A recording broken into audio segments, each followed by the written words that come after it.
Salve a tutti e benvenuti ad una nuova puntata dei tutorial del tavolo da disegno. A chi mi vedesse per la prima volta mi presento, sono Massimiliano Pellegrini, titolare del tavolo da disegno e vi consiglio di scaricare le puntate precedenti per mettervi in pari su queste mie piccole incursioni nel mondo della stampa digitale, dove niente è difficile, ricordate sempre, se però sai come farlo e grazie a me saprete come farlo. Uno degli eterni dubbi che ronzano nella testa di chi deve caricare un file per inviarlo in stampa, oltre agli argomenti sul colore già trattati, riguarda certamente l'abbondanza. Oggi vi spiegherò che cos'è, a che cosa serve e perché per alcuni anche il solo pensarla può essere un vero incubo. Chiariamo subito che con il termine di abbondanza si intende una piccola quantità di spazio aggiuntivo da inserire oltre i lati dei file di stampa.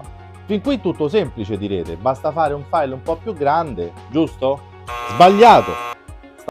Stampare una grafica richiede la stessa precisione che usa un pasticcere nel dosaggio degli ingredienti, quindi regoleremo la nostra abbondanza con la precisione richiesta in base al materiale che andremo ad utilizzare, alle sue dimensioni e alle indicazioni del nostro service di stampa di fiducia, in questo caso io, in quanto non tutte le macchine da stampa e non tutte le taglierine hanno gli stessi parametri. Andare ad occhio in sintesi rischia di farci sbagliare oppure di portarci ad un'eccessiva cautela nel rimpicciolire gli elementi che non dovranno essere assolutamente tagliati, modificando di fatto l'impatto visivo che vogliamo creare.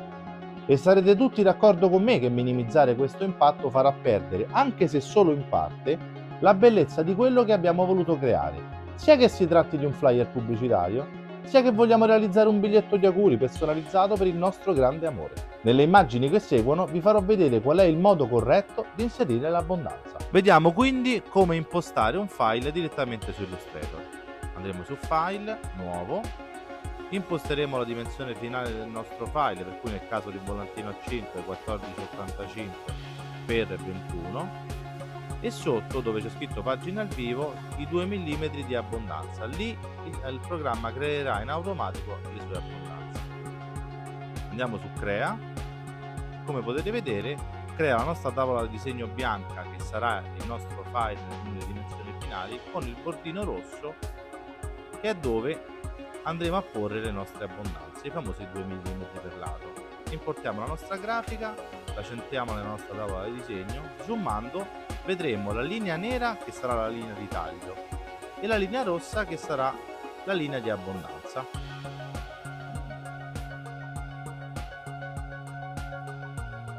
Mio malgrado, non posso darvi delle misure standard da utilizzare, avendo già visto quali e quante siano le variabili in gioco, ma posso farvi un esempio chiaro per farvi apprendere il concetto.